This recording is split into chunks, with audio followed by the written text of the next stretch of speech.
The rescue team stood frozen. The escape pod had no survivors, except for what was inside the black steel box. Deep claw marks ran across the walls, and something was breathing heavily inside. Slowly. Growling. Captain Elira stepped forward. Her boots crunching the glass below. She wasn't afraid. She'd seen war, monsters, and space storms. But this thing felt different. Not just dangerous. Smart. They opened the box. Out stepped a creature taller than a man, with skin, like armor, and eyes like molten gold. Its breath steamed in the cold air. No one moved. One wrong move, and it would rip them apart. Its claws twitched, its tail slammed the ground. Then it sat. Everyone stared. What kind of predator waits? The ship logs showed nothing. No crew, no data, just one note. Do not hurt it. It remembers kindness. Elira lowered her weapon. Slowly she reached out her hand. The creature didn't attack. It leaned closer and made a low, deep, purring sound. She whispered, "What are you?" It blinked and looked like it understood.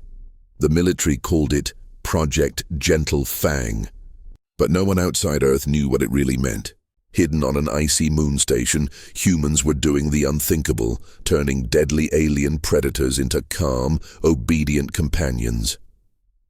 Dr. Cade watched through thick glass as a 10-foot razorback beast rolled onto its back like a puppy.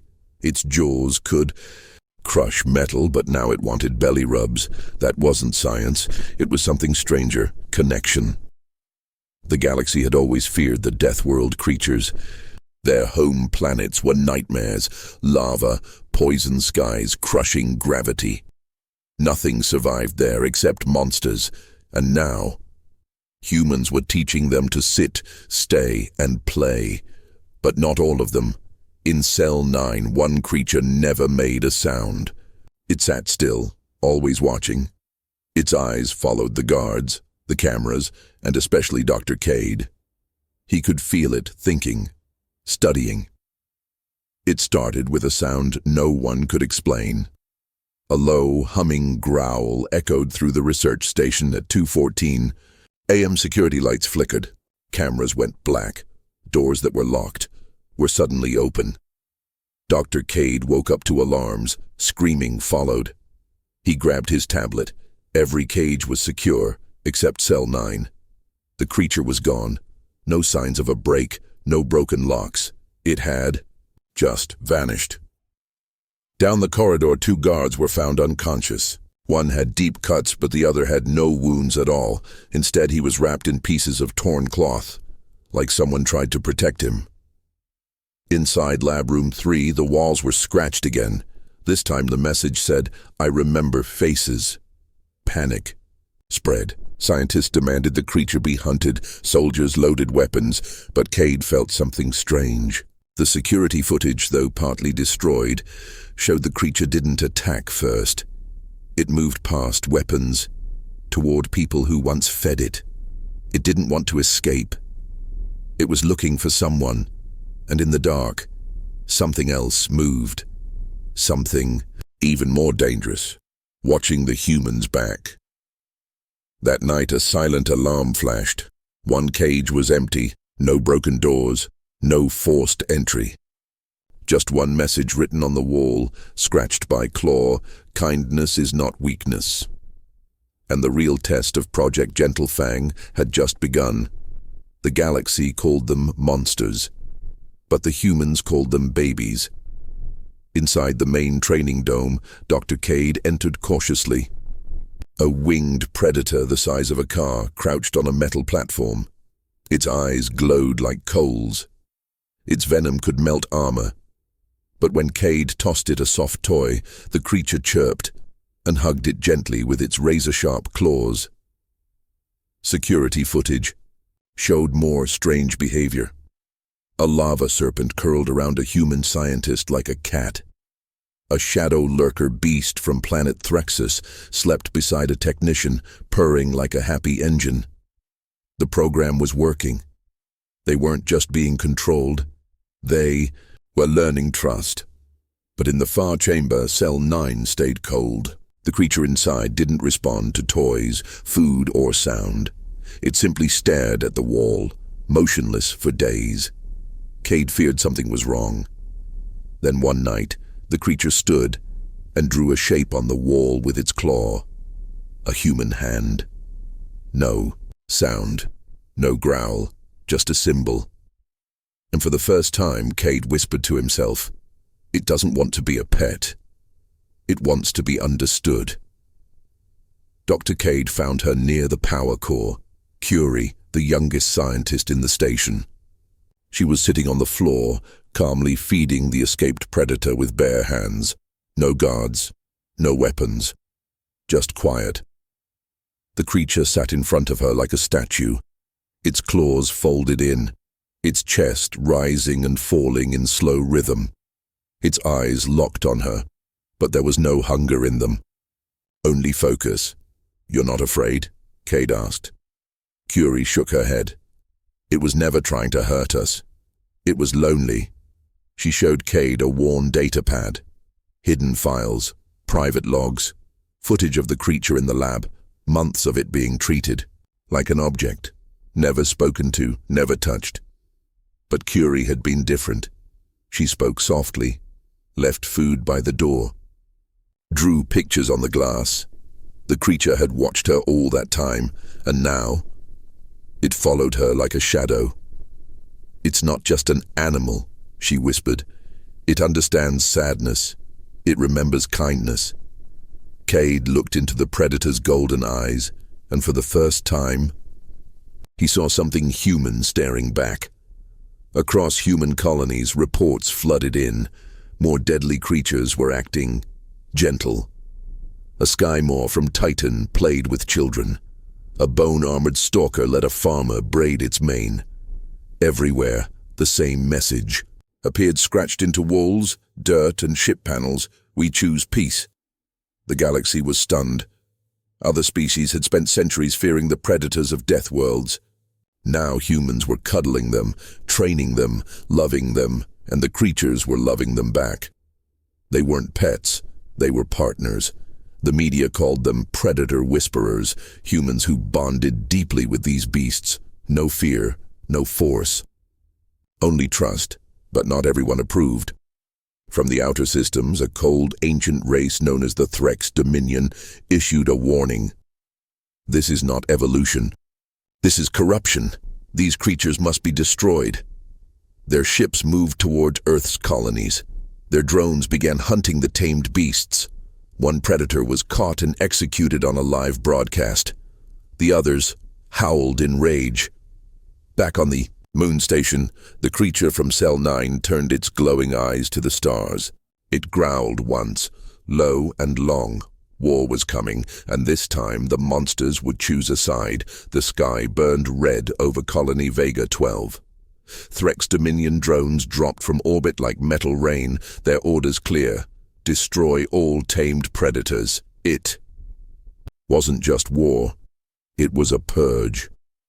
In cities, humans screamed as their companions were taken by force. Beasts that once roared across volcanoes now cried like wounded pets. Some ran, some fought, some stood between the humans and the drones, and died protecting them. Dr. Cade watched footage from 20 colonies. It was the same everywhere. The predators weren't attacking first, they were defending, bleeding for the humans they once feared. On Earth, leaders tried to open peace talks, but the Threx wouldn't listen. "These creatures are weapons," their ambassador said. "You've made them soft, but their nature cannot change." But Curie stood in front of the cameras and replied, "We didn't change their nature. We reminded them what kindness feels like." Deep in the wild forests of Kepler 8, the Cell 9 creature gathered others. Not just tamed predators, but wild ones too. Untouched, untamed, still full of fury. The Threx had made one fatal mistake. They hurt the wrong pack.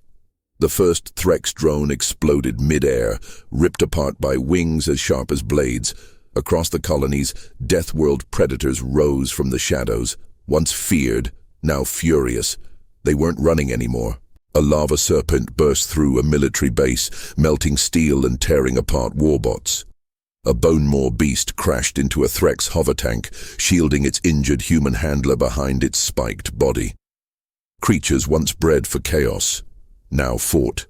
With purpose, they had become an army, not trained but loyal. Loyal to the only species that had shown them love. Humans fought beside them, not controlling but trusting. They gave orders, but the predators chose how to fight. It wasn't just war, it was revenge. On Colony Vega 12, Dr. Cade and Curie watched the skies light up. The Cell 9 creature, now armored, now commanding, led a pack of the strongest. It howled, and the others followed. Drones were falling, Threx ships retreating. The message was clear, scratched into the hulls of ruined drones. We were monsters. You made us family. Now we protect our own. And the galaxy would never see predators the same way again. As the battles slowed and the Threx retreated, a mystery surfaced, one that shook the galaxy even harder than the war. While digging through an ancient vault on a ruined moon, Curie and Dr. Cade uncovered old alien records. Strange symbols. Forgotten. Languages. Translations revealed a shocking truth. The Deathworld predators were created. Thousands of years ago, an advanced civilization, now extinct, had engineered them. Not as weapons, but as guardians. Creatures built to survive impossible worlds and protect life from destruction. But something went wrong. Their creators vanished in a great war, and the beasts were left behind, alone, forgotten, feared. They became monsters because no one remembered their purpose, until humans arrived. Humans didn't just tame them, they reconnected with them. Through care, touch, and emotion, they unlocked what was hidden deep inside. The Cell 9 creature stood before a hologram of its original creators. It blinked slowly, then stepped back and stood beside Curie. It had found its new purpose, not as a killer, not as a pet, but as a protector. And now the galaxy would have to decide, were they still monsters, or were they something more? The Threx Dominion signed a ceasefire, not because they were defeated in numbers, but because they were outmatched in loyalty. Across the stars, Deathworld predators stood beside humans like living legends. The galaxy had watched the impossible happen.